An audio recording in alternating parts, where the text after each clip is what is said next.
This is the sound of refusing to give in. It's leaving nothing to chance. Searching relentlessly for the right, the only treatment option that will keep a heart beating. Fortunately, the Christ Hospital Health Network has groundbreaking treatment options unavailable anywhere else in the country, developed with help from our own physicians. That's what makes us Greater Cincinnati's Heart Hospital and one of the top heart hospitals in the world. The Christ Hospital Health Network, everything it takes. The Pound This Podcast is brought to you by the Christ Hospital Health Network. This is the Pound This Podcast, episode 825, Move Beyond Surviving with Dr. Kelly McLean. I want to lose weight, but I don't know how to get started. What should I meal prep every week? How do I get those sweet booty gains? Inspiration for your healthy lifestyle. The Pound This Podcast with Amanda Valentine.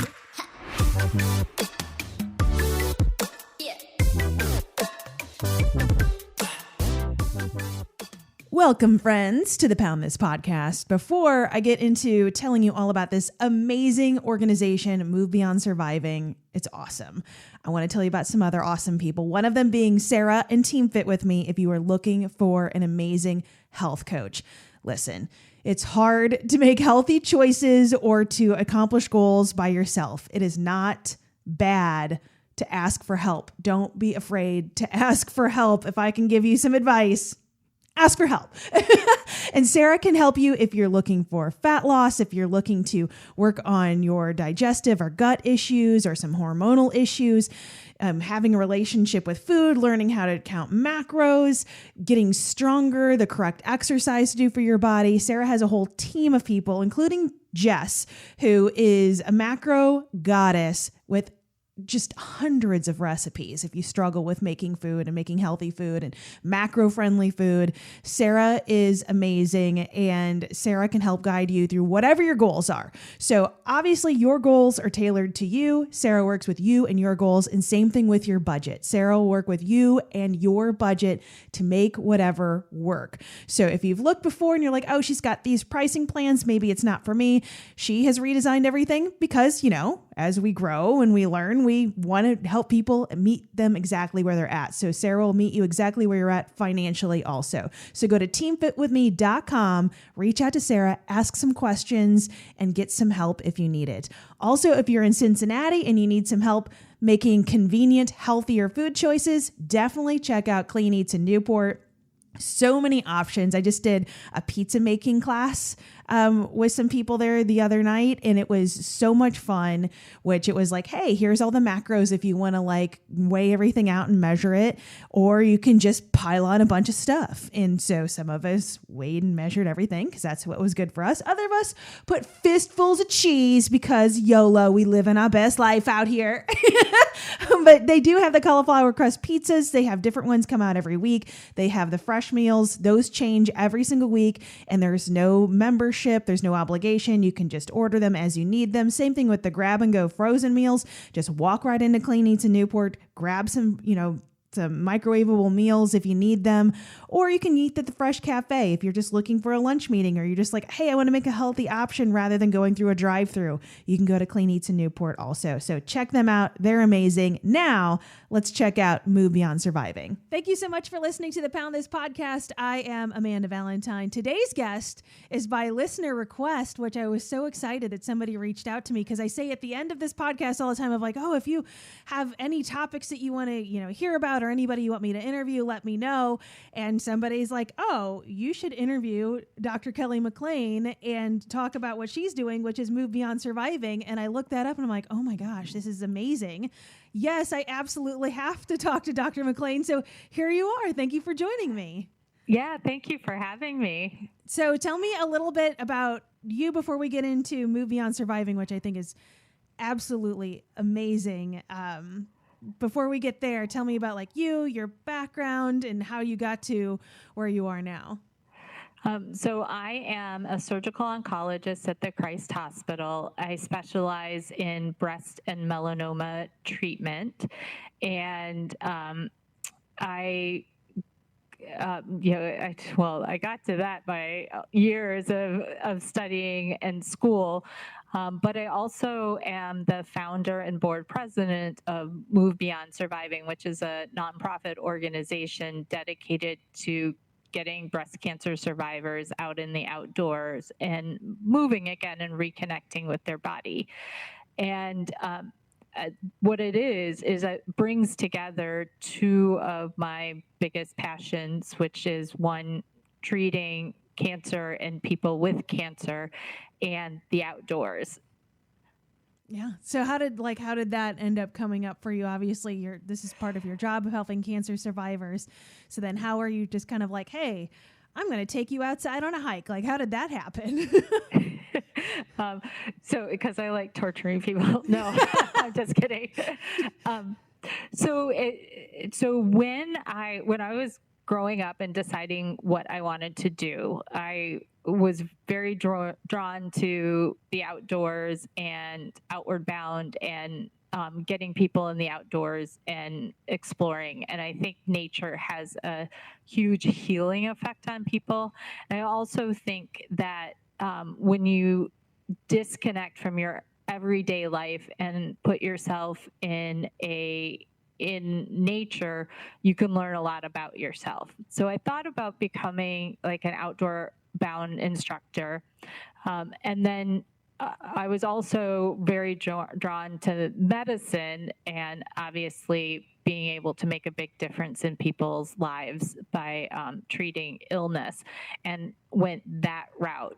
And as a surgical oncologist, what has happened is with medicine, we've made huge strides in treating people. And so now people are surviving for a long time, and which is fabulous.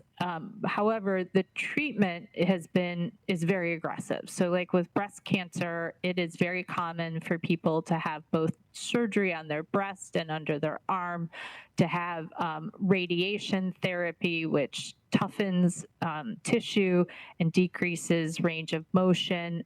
The surgery with the scarring can weaken people, and then the medical therapy, chemotherapy, can give people neuropathy.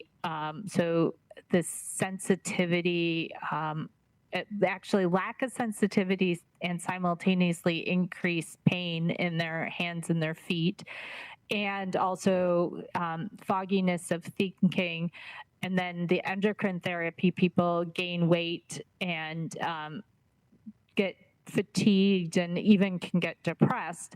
That's all the physical changes with our treatment.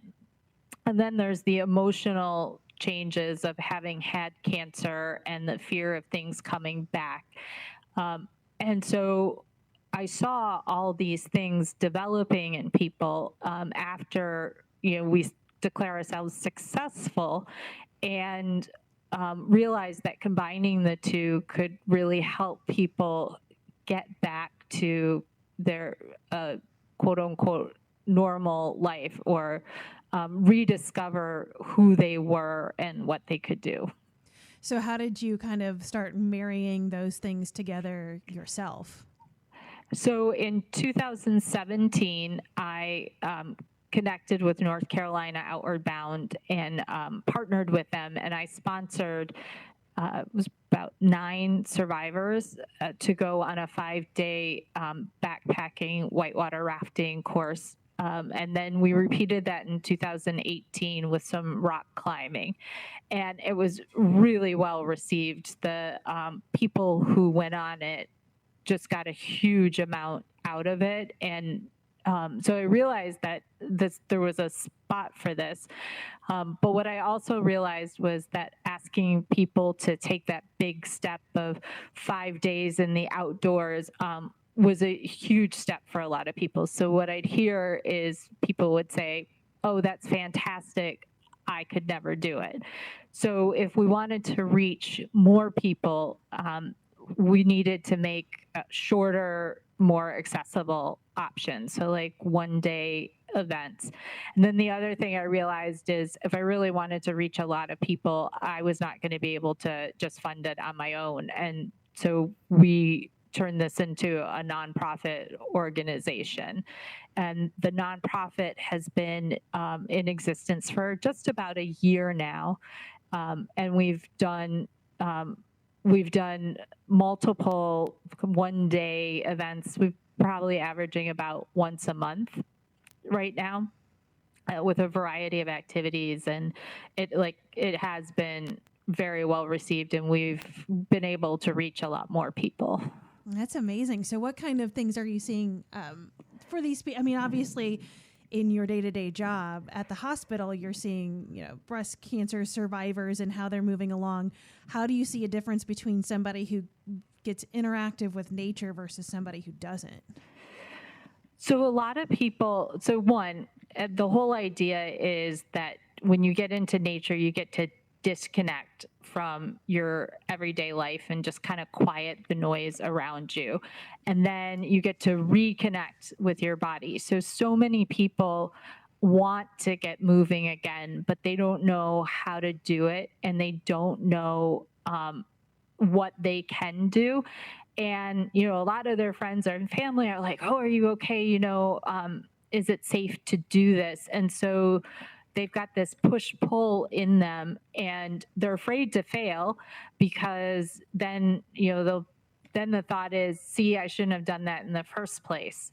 So what we've seen is when we get a group of breast cancer survivors together, although everyone's treatment is different, everyone gets the same underlying principles, that the treatment that they've been through, and the emotions that people are feeling. So it becomes a very supportive environment. So we've done things, we partner with Miami of Ohio's Outdoor Pursuit Center. They bring the technical knowledge and the technical equipment to the events, and we've done high ropes courses where people climb walls, and then they get out on ropes and stuff, and we've done kayaking, we've done skiing, horseback riding, and what I find is, people don't realize how much they've been suppressing and holding in, and just really surviving from, day to day, as opposed to just living. So some people get out there, and it just takes one event, and they're just they just let go. And again, they say that they can't believe how much they've just been holding on to. Yeah. Well, it seems you go through this really scary thing. It's scary to take that first step, especially by yourself. But it sounds like if you have a group of people that have all been through the same thing, and you're all taking that step together, that it seems so much easier. Yeah, definitely. And again, so the whole idea is challenge by choice. So people get to choose how much they do or don't want to participate. For some people, for instance, the high ropes course is back in the woods, so it's a mile little hike out to it. For some people, that was all they wanted or could do, but that was a step forward for them. And other people, they tried climbing up the wall, but they only made it halfway, but still they had huge fear of heights. And for them, that was pushing and overcoming an obstacle. And if someone makes it up halfway and they want to try it again, we're fine with that. There's no one, saying, oh, don't do that, or see, you failed, therefore you can't do it. It's all about celebrating the victories. So how does somebody get involved with this? If somebody's listening to this and they are a breast cancer survivor, they know someone, they're like, wow, this is really amazing, but how do I just hop into this group? So we have so the group is named Move Beyond Surviving. We have a Facebook page and we have a website. And so people can follow the Facebook page or check out the website, www.movebeyondsurviving.org. And as events open up, they'll be posted in both, and people can sign up through it. The events are open to anyone with breast cancer, with a history of breast cancer, any age, any stage. So we've had people with metastatic disease, as long as your disease is stable and it's okay with your physicians for you to participate in it, and any ability. Right now, we're only opening up like one event at a time, and we get people to sign up. Hopefully, as we grow, we'll have multiple events available at once. And the events are free. What we're doing now is we're requesting usually like a $25 deposit, which is refundable if you attend the course, and that's just a kind of like a gesture of commitment to the course. Gotcha. So as a nonprofit then, since you are providing these free classes, and are you also searching for donations and people to support you? Yes, yes, of course, definitely. One of the things, so on some of the events, for instance, like we had a horseback riding event with the Equestrian Center. It's obvious that there's a cost to it, but with all of our events, there actually is a cost because we pay Miami of Ohio's Outdoor Pursuit Center to support us, to guide us, to provide safety for it. So that these events are not free for us. There's a cost to all of the events for us, but they're free to participants. Well, yeah, and I just wanted to speak to that audience because, I mean, as a person working for a nonprofit, that I think a lot of people don't realize certain businesses are nonprofits or what nonprofits mean, and just, that these things all still cost money and they need to be supported, whether either by businesses or individuals. So I feel like if somebody is even listening to this, just from my perspective as a supporter of nonprofits and being like, wow, this is just amazing that this exists,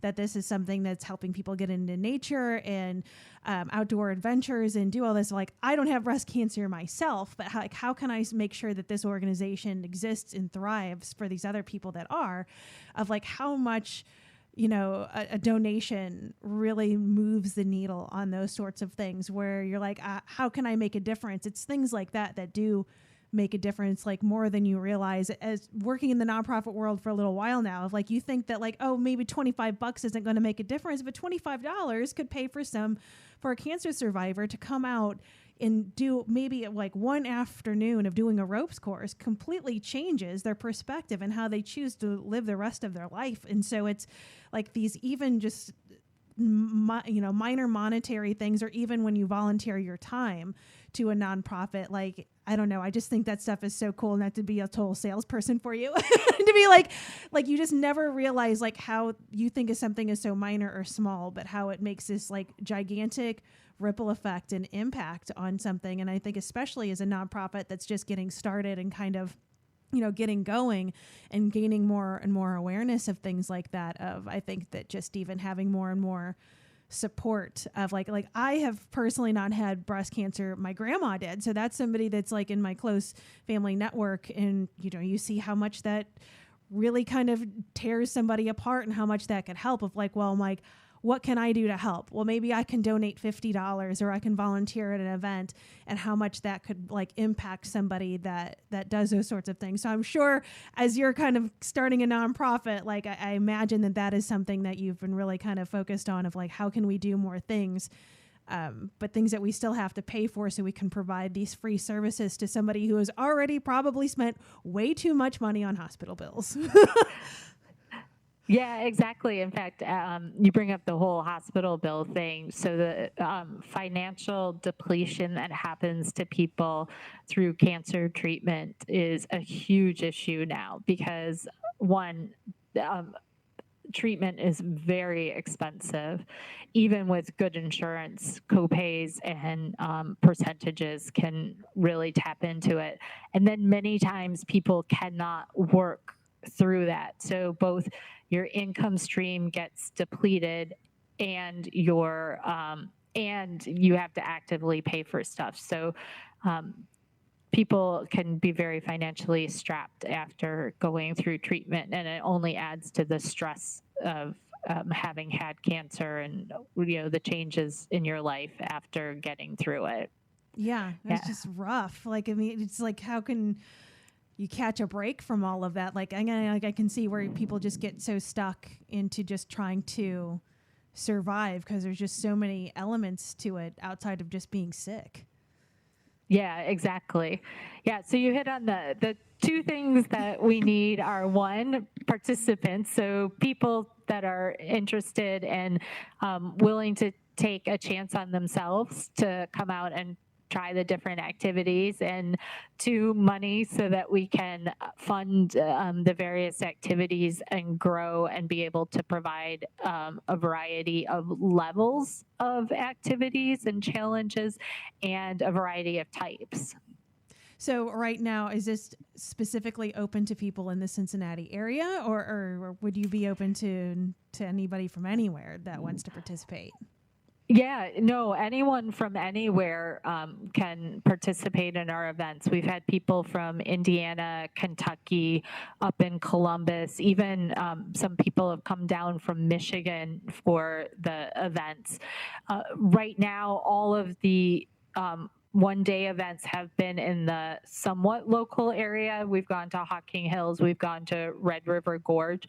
So they're designed to be accessible from Cincinnati. However, that doesn't limit, if you can get yourself to the event, we don't limit it to where you're coming from. And I know you haven't been doing this too long, but have you noticed the some of the people that have come out to some of these events afterwards, that do they continue to on their own be active out in nature?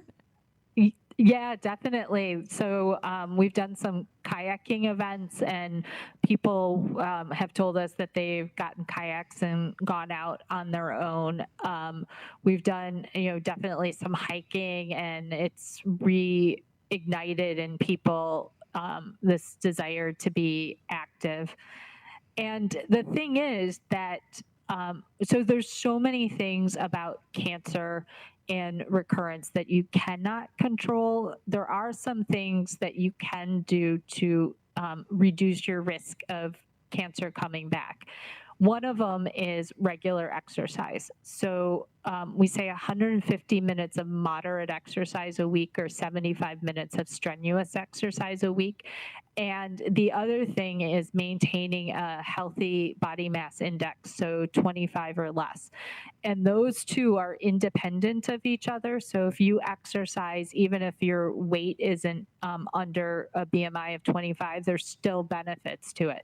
So those are two things that people can actively do to reduce their risk of developing cancer. So this program, these activities, jumpstart people into, again, reconnecting with their body and moving again. Yeah, and I know at least for me, not on a cancer journey, but on a health and wellness journey, like things kind of really took off for me because, I mean, at the time I hated really going to gyms. That wasn't my scene. And so I wasn't exercising, but I was like, hey, I like listening to podcasts and going for walks outside. So like that just was a complete game changer for me, of like just walking around parks and being outside and having my headphones in and listening to music and listening to podcasts, or listening to nothing because I was just outside.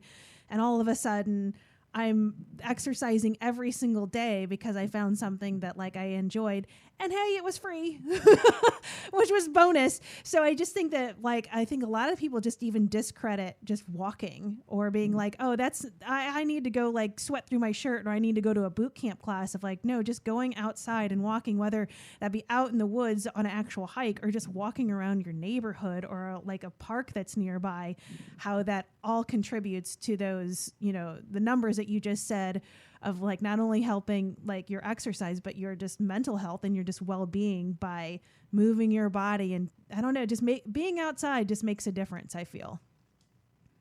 Yeah. Oh, it's huge. Moving is so important. It lowers your blood pressure. It helps control diabetes and stabilize insulin levels. It can help with lymphedema and circulation. It stimulates blood vessels to grow. I mean, there's so many benefits to it with or without having had cancer. And there's so many benefits to weight reduction and control that obesity in general is one of the biggest diseases of our society. Yeah. So I think it's probably easier than most people realize of like just go outside and go walk.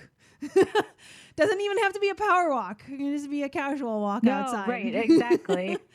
So if somebody is listening to this and they either want to participate or they want to support in some sort of way, like what's the best avenue of action? Is go to our website. Again, it's www.movebeyondsurviving.org. And our activities as they open up will get posted there. You can also join the Facebook group, which is Move Beyond Surviving, and you can donate through the website. We also have, you can also communicate, send us secure chats through the website, and we answer those and keep people posted when things open up. Awesome. Well, I absolutely love what you're doing, and I think it's amazing, and I think it's going to make, and already probably has made, a huge impact and difference. So thank you so much for sharing what you do with me, and then hopefully, we can, people listening and myself can help contribute in any way possible. So you can make sure that your nonprofit thrives and survives and helps as many people as possible. So thank you so much for your time and telling me your story. Thank you so much for having me. I really appreciate it. AmandaValentineBites.com